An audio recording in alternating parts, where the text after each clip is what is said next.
Let me make sure this is muted. Muted.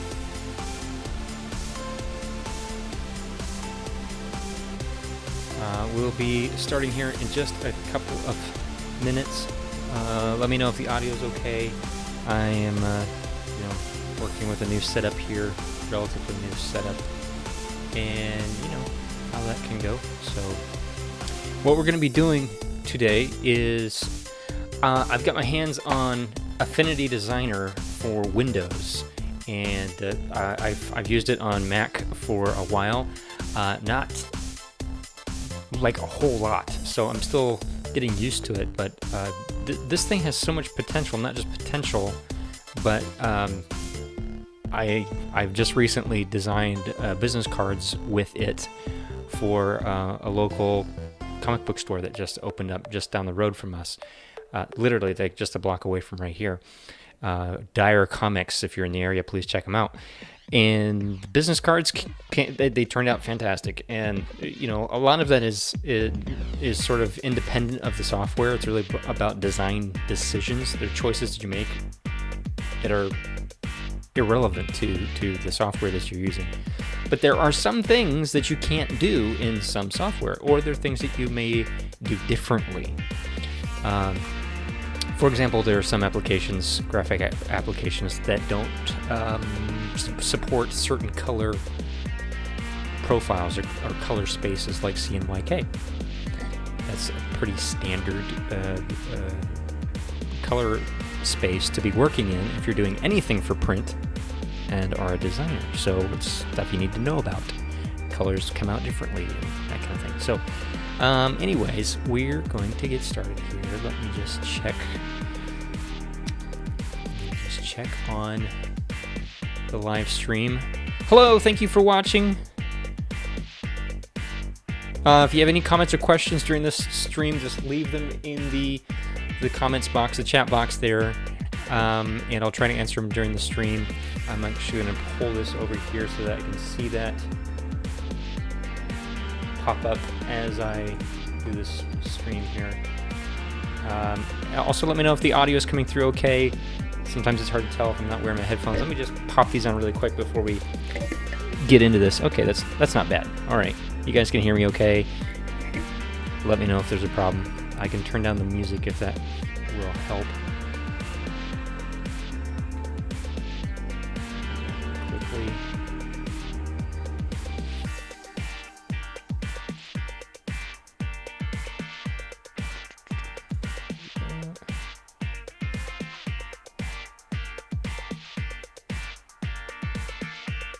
Okay, so we should be good there. And, yep. All right, let's jump right in here. So what I'm going to be doing is I'm going to be, that's not the right one. I'm going to be, this is live. I'm going to be designing a logo. Logo design is really, I feel like it's my wheelhouse. It's something that I'm really serious about. I don't take it lightly. I'm passionate about making great marks, making your mark, and making it a great one. It's basically your business signature. Okay, so it's like putting your name on something. When you put your logo, your mark, it's stamping it with your identity as a business, as a company, and as a person. Whoever, if you are the business owner, it needs to be something very, very personal. But here's the thing. And I'm just going to talk about this for a little bit because I think that what I want to put out there in this video, with all my videos, besides just being, software beta testing and stuff, is real valuable design tips that can help you, even if you're not a designer. So if you're a business person and you're just trying to get your business up and off the ground, design service can be expensive, printing service can be expensive. The more that you can do yourself as a solopreneur, the more, the less overhead you have, except it all takes time. And so there are certain things that I will suggest to you that you always outsource. For us, it's always printing. We're not a print house. That's not something that we want to spend our time doing. or money that we want to invest in large equipment. We have to have space for that. So I always suggest, especially when you're getting started, outsource your printing. You don't have to do that part of it. And that allows us the time to focus on design, making sure and sticking with printers that reproduce your work the way you intend it to look. I think that's good too, being faithful, a faithful customer as well as a business person. So anyway, hi guys, thanks for watching. We're using Affinity Designer. I have Photoshop CS5 from Elex GFX.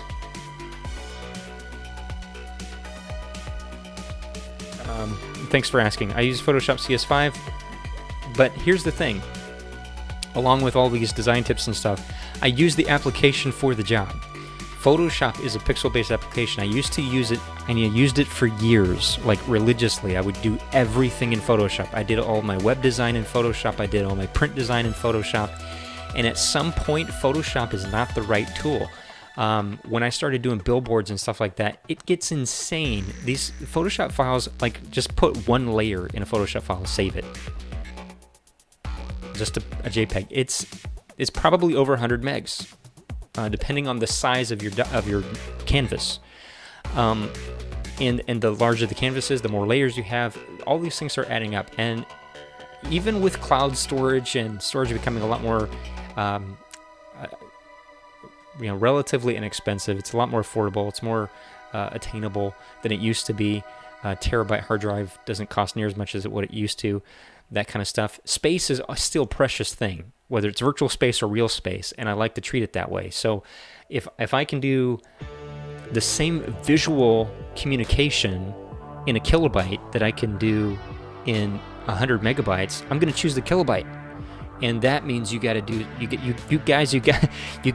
learn Vector, whether it's Illustrator. Illustrator is nuts. Illustrator is crazy. And if you've had a hard time with Illustrator, don't feel bad, because it's insane. It's a monster of an application, and it's very different. It's a very different beast than Photoshop. I cut my teeth on Photoshop, and Illustrator is still a little bit foreign to me. So if that's the case for you, I suggest maybe trying something like Affinity Designer. For one, the cost factor is a whole lot less intimidating. I think it's $30, no more than $30 as far as last time I checked. The beta right now for Windows is free, so you can download the beta and follow along in this tutorial, and that's what I really want you to be doing. I use Windows now as my main machine, a PC as my main machine. I still have a MacBook Pro, and that's a laptop, so I use that when I'm out and about, and I kind of travel, keep that one, it's always in transit. That's the whole purpose, really, of a laptop, is not to be the main computer, but something that you can haul around with you, and that's how I use it now. But one thing that I like about all of Adobe's applications is that they act the same way, they behave the same way on PC and Mac, and there's no features that are like different. It's really just a matter of your hardware choice as far as keyboard and that kind of thing, and just mentally, like using Control instead of the Command key, because that's where the Alt key is on a PC keyboard, that kind of stuff. And I'm pretty ambidextrous as far as that kind of stuff goes anymore, because I do that at work all day long, switching back and forth from PC to Mac, and it shouldn't be that big of a deal for us anymore, really. That's not. There shouldn't be an argument. There shouldn't be a discussion really about that kind of stuff. Just use whatever it is that works for you, and whatever you can get your hands on, make it work for you. Same thing goes with like analog tools. Okay, let's jump right into this because I've talked long enough. So I do use Photoshop CS5 just to make sure I'm answering your question. Use Photoshop CS5, or what is it? CS5? Yeah, it's CS5. CS6. I'm sorry, CS6. I have CS6, the 64-bit version of Photoshop. I also, by the way, I use Krita. Krita is fantastic, and it's free. If you need a pixel-based application for retouching photos or doing any kind of digital painting, I use Krita. You can get that on Linux as well. All right, so here we are in Heyo. How you doing? Pixel Chaos. That's a cool name. Pixel Chaos. Thanks for watching. We are designing a logo. All right. So first of all, let me show you this. Let me jump over here. I want to show you. Here's a little bit of the preliminary work. Not this. This is sketches. This is doodles. Right here. This is some of the preliminary work. Not a lot of stuff right here going on, but just a little bit. Gives me a little bit of an idea of what I want to do. A couple of ideas I want to try out. Really, these are just like thumbnail sketches. Little bit of doodles. Not precise drafting here going on. It's the thumbnail sketches. I got tons of these are all over the place, by the way, and I highly suggest you keep a sketch journal, whether it's for logos or stuff like this. I'm always sketching, and if you follow my Instagram, please do. Please follow my Instagram, by the way. Follow my Instagram. Pomeroy Joshua. Pomeroy Joshua. You can follow me on Twitter as well. Because that's really my visual diary, and I invite you to follow my visual diary. I speak a visual language, and if you would like to dialogue with me, follow me on Instagram. All right, let's get back to this. So I've got just a couple of ideas sitting here on my page next to me, things that I just kind of drew out. And one of the things I know that I'm going to need is I'm going to jump over here to the Google, and I'm going to go to Unsplash, because these are high resolution images. I don't need it high resolution. I just know that I can use these for free. I'm going to look for a tree, and what I really want is a pine tree. So I'm going to look for pine tree, and I really just need some reference. That's all I really need. I probably won't even keep a lot of the detail that's in this image at all. I want to have something, since this one's so the client is all them cams. Yeah, Pixel Chaos says all them cams. I actually have another one that I unplugged so that I could plug in my my USB MIDI keyboard here, which I didn't think of plugging the other webcam back in before the show. But anyways, here we are in the middle of the show. So I've got a one webcam built into the all-in-one HP here. Then I've got another one just here on the side, and then I have, of course, the camera. It's just the screen capture device, and I'm using OBS, by the way. Pixel Chaos says I should get a sketchbook. I have plenty of expensive pens, but nothing good to sketch in. Well, yeah, get a sketchbook. And by the way, it doesn't have to be really expensive stuff. Just like with software, I use whatever I can get my hands on. And a lot of times that's, loose leaf paper, but having a bound sketchbook has been super, super valuable to me, because I lose stuff like crazy, but these things become like treasures. And I just want to show you a little bit, because this is not I don't see this as much anymore. I don't see this art form, this kind of journaling happening that much anymore.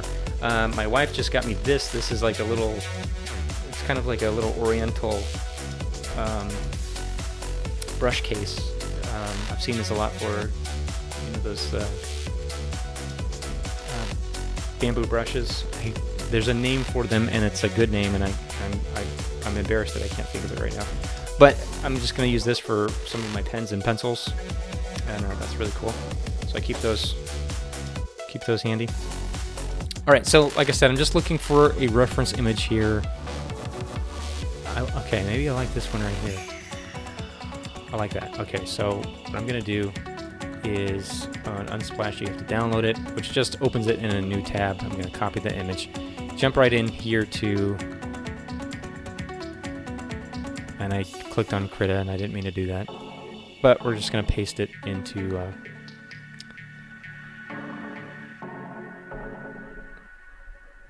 Affinity Designer. And my page is, I set it up to be 11 by 17. I find that it helps me having some kind of a physical size of the space that I'm using, because 11 by 17 is actually a really nice way of presenting brands, logos, that kind of thing, ideas. And I've started doing that when you whip out a big 11 by 17 piece of paper, which is a tabloid size, rather than just an 8.5 by 11 that you could print off a regular inkjet printer, you know, and I get this printed like from a local printer, even if it's just black and white, and you have these nice, you know, big toner, so that there's like something physical on the paper, not just, you know, like bleeding inkjet ink. It really makes a big difference in the quality of the presentation if you're doing client work. Okay, so like I said, this is just reference, and one thing I'm going to do here for myself is I'm going to go up to View, and let me see where this is now, because this is different for me, or still new for me. I want to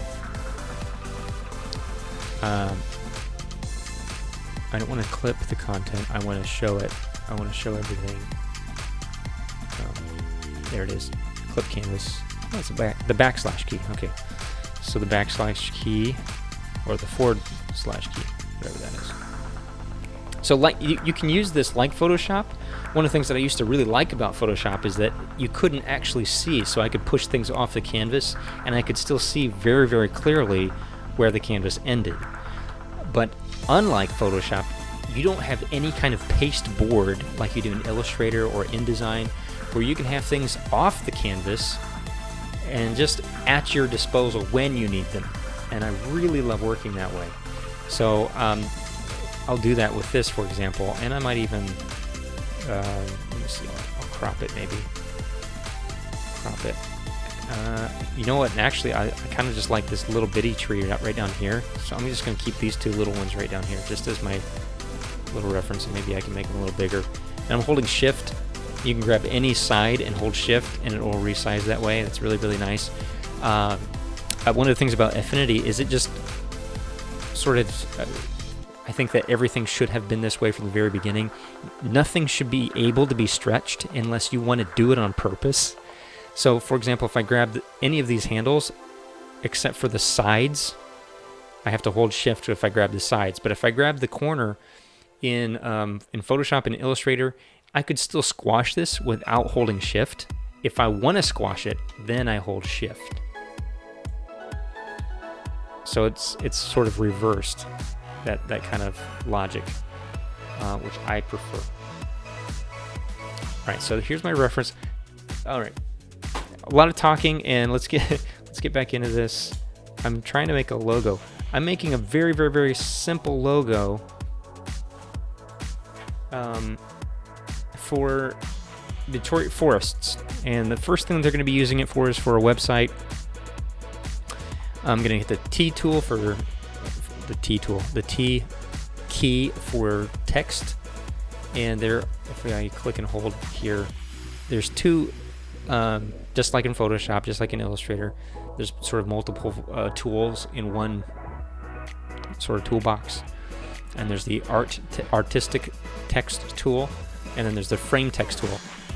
Pretty self-explanatory. If I want a big headline or something that I can manipulate more, I choose the artistic text tool. It works more like a shape with editable text, as then the frame text tool is more like a text box.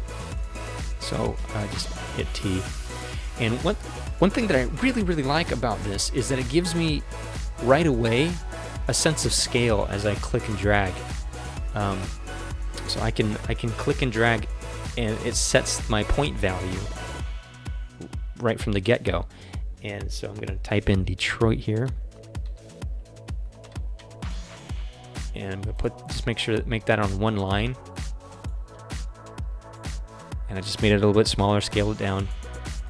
And I've got my character panel right over here handy. And I'm going to find a good font here. And let's see. I love how this previews them very, very quickly. It's very snappy. And I want to find something sort of chunky, sort of simplistic.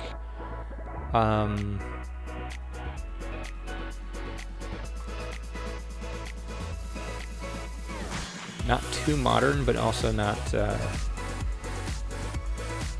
dated. kind of like that one right there.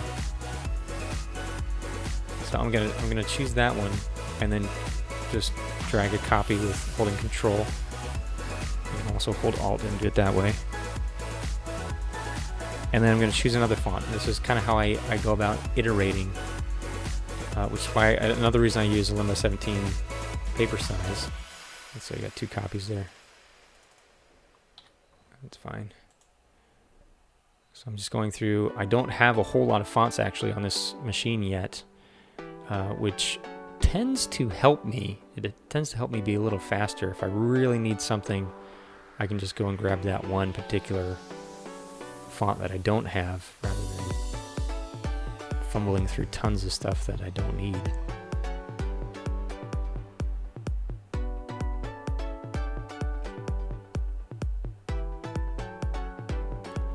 Maybe.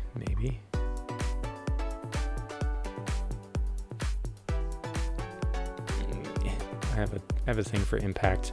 You guys probably have seen. I'm gonna try not to use impact for everything.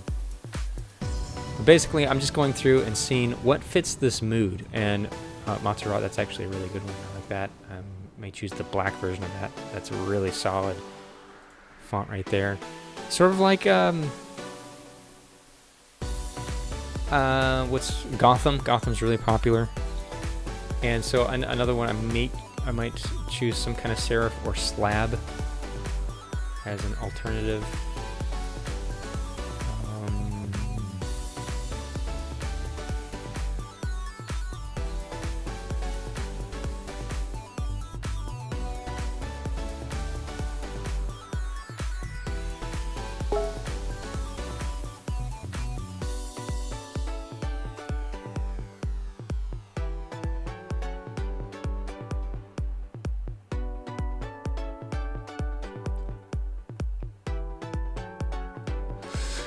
Yes. I know this is probably the most boring part of everything, just choosing a typeface, because it's so long and arduous sometimes. Just getting the right feeling. There's so much mood sometimes in typefaces.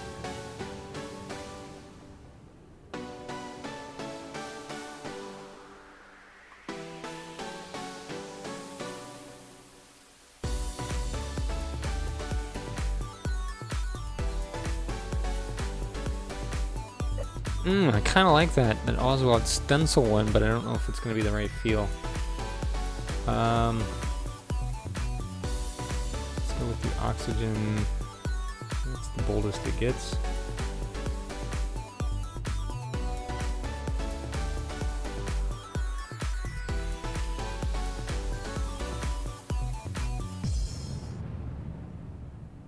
Okay, I just need to find one more idea here, and then we'll move on.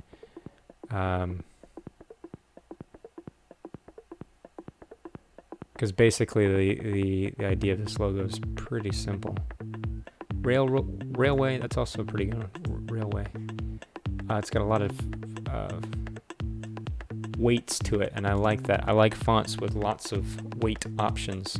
It's pretty similar, but you see there are some differences between this one and Montserrat, and this one as well. This one's definitely got a little bit more of a truck feel to it. I like that, with being Detroit. Okay, so I just drag a copy. I can just hold down Alt and drag a copy. Forests is the next word. And what I might do here is just make sure that the kerning all looks okay. The tracking, I guess it calls it here. And for this one, I might bring it just a little closer together. So -25. Let's do -25 here. -25. I like tight kerning on logos. I can nudge things here. Detroit Forest, so I might just group that. Okay, do the same thing with this one. Make sure it's all caps. And let's see, I think I can do that in the character panel. Right there.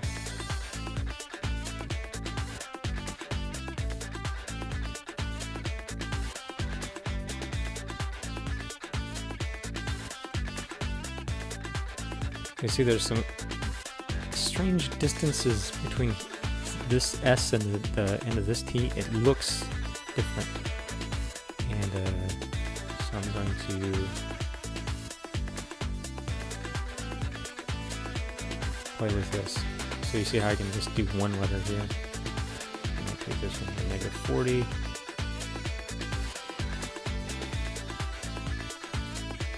And then the rest of these, I might just go with the tracking. Let's go -25 again. And then we need to bump this one up. And up there. 25. That looks about right. I might make this. So I'm just playing with the tracking and the kerning to make it nice and tight, but not too tight between certain letters, and sort of evenly spaced optically. So when I'm looking at it, everything looks like it can breathe a little bit, but not too far apart. That's just one idea. I like this kind of like just a big block of text for this idea. Hi guys, thanks for watching. Let's see. I don't think there's any questions here yet. If you do, just leave them in the chat, and I'll try to give you a shout out. And if you have any comments or suggestions as well, let me know. We're working with Affinity Designer. I'm making a very sort of simple, stylized logo here, playing with a couple of typefaces. I want to make just a really, really strong, simple, kind of working man type logo. The whole idea of this project comes from a client who they're going to be working with reclaimed wood, either trees that have fallen or are not doing well, and so he's working a friend of mine who came to me about this idea, whose project this is, the client. We'll be working with carpenters and also like, I don't know what the right word is, but tree experts, people that would decide, you know what, this tree would be better off if we cut it down, that kind of thing, to provide artistic craftsmanship with this wood for all over the country. People who would want something that's not just like mass manufactured. So they'll take this wood from Michigan right here, and turn it into kitchen tables, into chairs, into all sorts of useful or artistic pieces that could be used in your home. Headboards and chests and trunks and desks and all kinds of things. And so it's a really, really cool project. I really, really like it. I love trees anyway, and I think it's a great way of kind of preserving the essence, so to speak, of the precious wood. These trees give off oxygen. They've done a lot for us as just scientifically, and they're also very beautiful.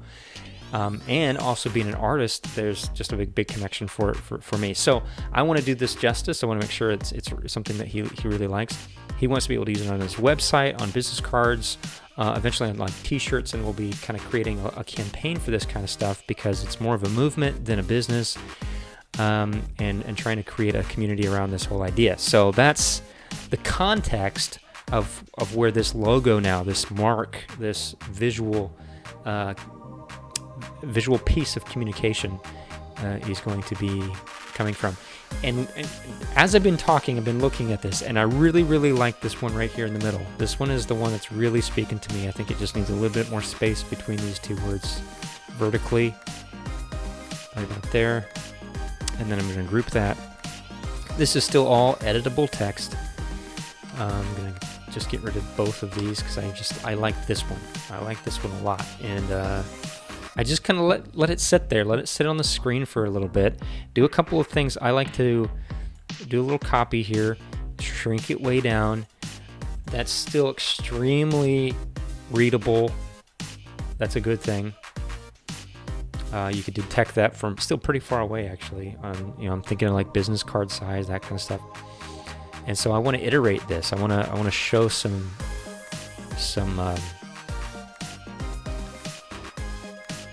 lineage as I go. One thing I might want to do is grab a color from this picture over here. I kind of like, ooh, that's nice. So here's what I'm going to do. I'm going to start some swatches. Okay, I know I'm going to want black, so I'm going to grab this one. I'm going to make it black. But I also might want something dark, but that's not black, so I'm going to grab something from right in here. That's almost like purple, actually, which is kind of cool. Green and purple look good together. Grab another one here from this photo of pine trees. A light color like that. I like it a lot. Very foresty already, but not like green and brown. Man, that starts to look Christmassy. Right, so I like this. To me, it feels Michigan. It feels winter even. Maybe I'll do another copy here and grab this. Let me try one more color in here. Something a little bit. That's about what I got.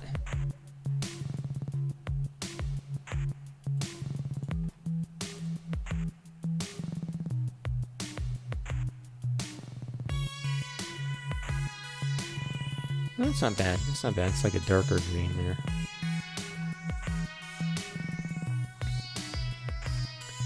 So maybe we'll create another swatch here. Grab that color. All right, so we got a few colors here. What I might do now is find Pantone colors. So I've got my Pantone color book right over here. Find Pantone colors that sort of feel like these colors. They don't have to be exactly these colors because nobody's told me that they have to be any color yet. So I get to play with these. So this kind of purpley one, I might make more purple, put more blue in it, and grab one of these colors that are actually named. Maybe like that. Go back to our Pantones here. Solid coated, that's what I want. Okay. Come down here. That one's got maybe even a little bit more purple in it. This one's nice and bright. Go with that one. Yeah. Okay. And then same thing here, like grabbing actual color swatches. Very, very close. You see that, but now I have a named color that I can reproduce in ink, in paint colors. That's pretty close. That's a little better. And in this one, I just tint it right there. Okay, so now I've got all Pantone colors. Boom. I use this image as reference. I might give myself just one more option of this sort of bluish purpley color here. Yeah, okay. I kind of like that. It's almost black, but it's not black, and that could make a big difference, especially if it's a big area of color. So for right now, I'm just going to group those swatches and in my document here, just to stay organized. This is really nice, and this goes a long way to giving somebody an idea, showing somebody lineage, showing someone the journey that this logo has taken. So I definitely want to have a tree in this logo, and I'm going to go back to black here because I like to see things in black. So I'm going to grab all these, make sure they are lined up. And then I'm going to grab my black one and copy it down. So rather than messing with any of those any further at this point, I'm just going to keep this image in here, just shrink it down a little bit so they can see some of the references I used. Real trees, sort of play with these a little bit, just kind of on the page. Okay, here's my sort of font studies, and this was the one that I liked really the best. Didn't take very long. So I might just move that all to the center. Just really and this is really just even for me, so it helps my OCD. All right, so I'm going to want sort of a cross section of a tree, and I'm thinking this tree right here, and I'm going to jump right in, zoom right in here, and I'm going to lock this image. Control L locks it. I'm going to draw first a box right there. And let's see, I'm going to take my fill down just a little bit. There we go. Then I'm going to get the pen tool. Pen tool is amazing. This gives me something to line up with. And I'm going to start drawing in a very stylized version of this tree. So I'm following the outline here somewhat, but not really exactly, and I do that on purpose.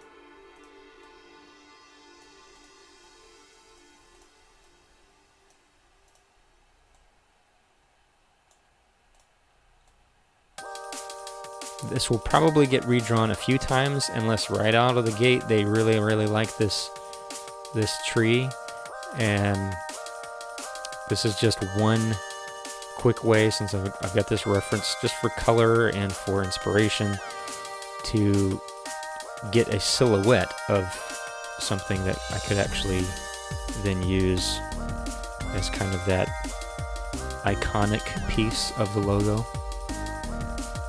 That's usually how I tend to work, and I think the best logos out there, they work as sort of a lockup really well. And by lockup, what I mean is I think type is actually really important. Don't ever underestimate simple, straightforward, just say what it is. Don't try to be too clever, because the more clever you're trying to be, the more likely it is that fewer people will connect with what you're trying to do and how you're trying to communicate. So leave the cleverness maybe to a secondary piece, and flesh it out in the branding, and you can be whimsical in the way that the cadence of certain things, the way things are worded, if there's going to be copy next to any of this kind of stuff, and that's all part of fleshing out the entire brand. So the logo is a piece of that, and it doesn't stop there when you're doing branding.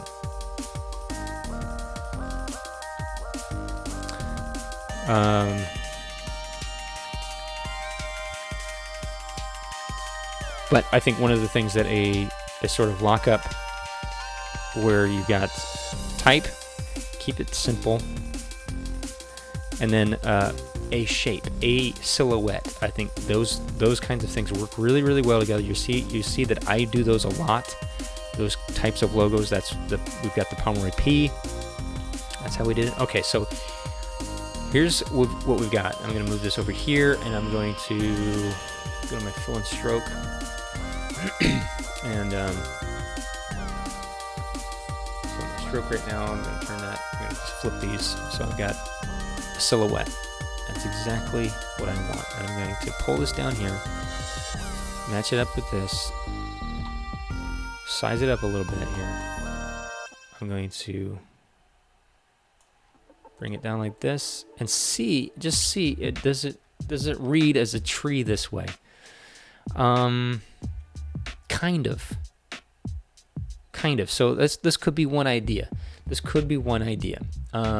This might actually have to come out a little bit, and this kind of messes with me when I've got something that kind of hangs out like this. So I don't know yet if I'm going to like this or not, but it's one idea. So just like I tell my art students, don't erase, just keep going.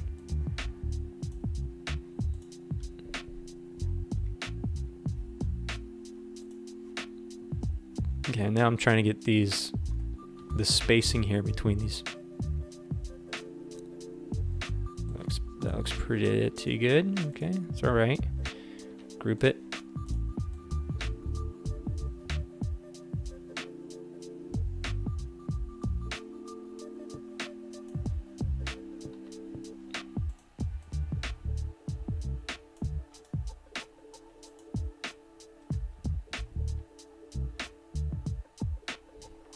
What I will end up doing is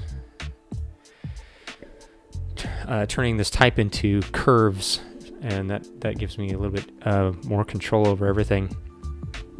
All right, so this is one idea, and I'm going to try this. Maybe I will like it better when I have some color to help separate things. I do like the simplicity of it. I like that it's more than just text at this point. So I'm just going to try the tree in this color, and I'm going to make sure that is the fill color. There we go. And maybe the text I'm going to do in this dark purple color, and I'm also going to make sure that is my fill color. So there's maybe a color version of it. Very subtle colors. I like that. I'm going to group those together. Maybe another option. I'm going to make this just a little bit smaller. One kind of just because making things smaller makes them feel different. And I'm going to make this tree's fill color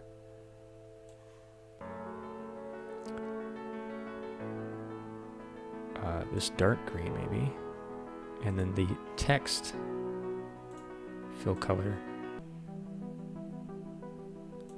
maybe this light green.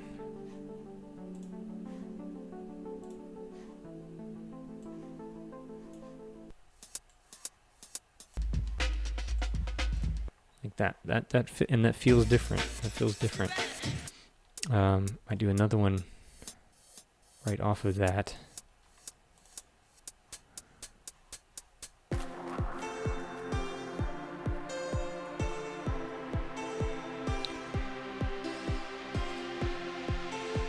The Detroit that sort of lighter.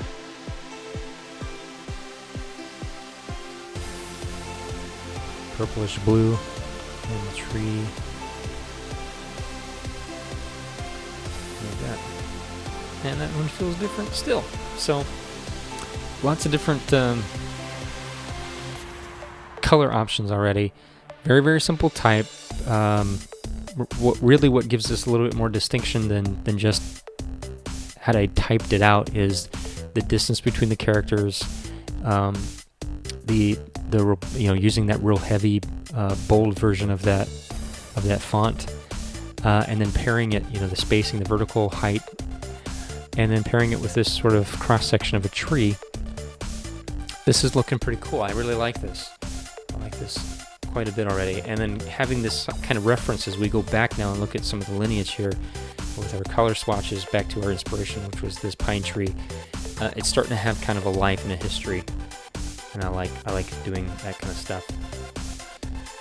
What we're going to do now is I'm going to probably come back to this tomorrow or another day this week, and I'll get back on here live again. So please stay tuned. Please subscribe for more stuff like this if you guys are interested in this. If you want to see something else, leave a comment in the comments section on this video. If there are questions about Affinity Designer, so I've been using Affinity Designer for Windows. It's the beta, which is free right now. Check it out. I'm going to try to get all the info in the description after this video is processed, because the live videos take a little while to be able to go in and do all the editing stuff. So I'll do that after the fact. Any other questions or comments or tips you guys can give me or other viewers, please do so. It's going to help us all out. Hopefully you guys learned something from this, got a good idea of what you can do. Right now, again, I'm just repeating myself, but right now this is in free beta. Affinity Designer for Windows. Go check it out. You can download it. Yeah, so I'm going to save this file while I'm at it. And here's what I do, by the way. This is a little bit behind the scenes power tips, pro tips, whatever you want to call it. I have a folder for graphics, and each client gets their own folder inside that folder. And so that's what I'm going to do now, is just going to create a new folder. And this is for Detroit Forest.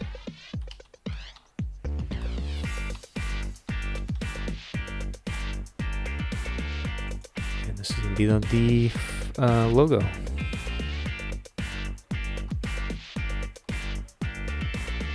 I'm going to put ideas in the file name because this is not a final logo. I don't want to be pulling this into anything that's going to be printed if this doesn't end up being the final logo. So this is logo ideas.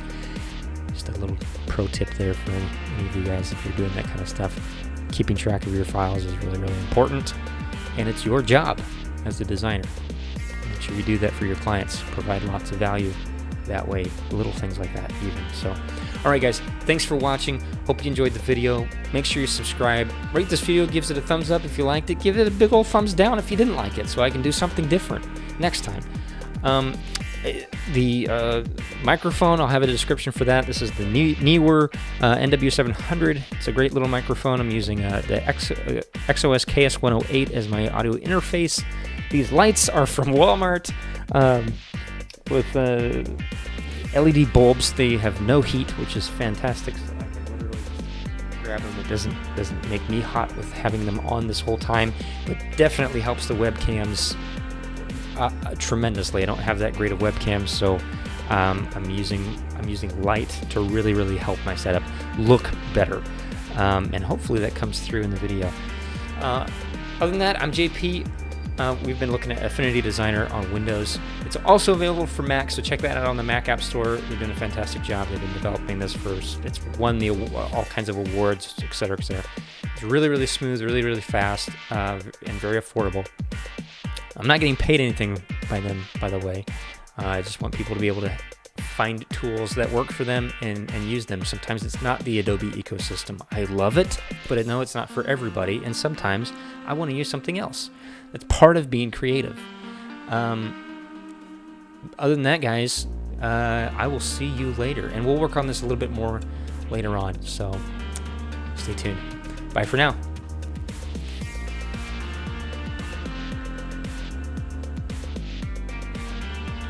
How do I end this?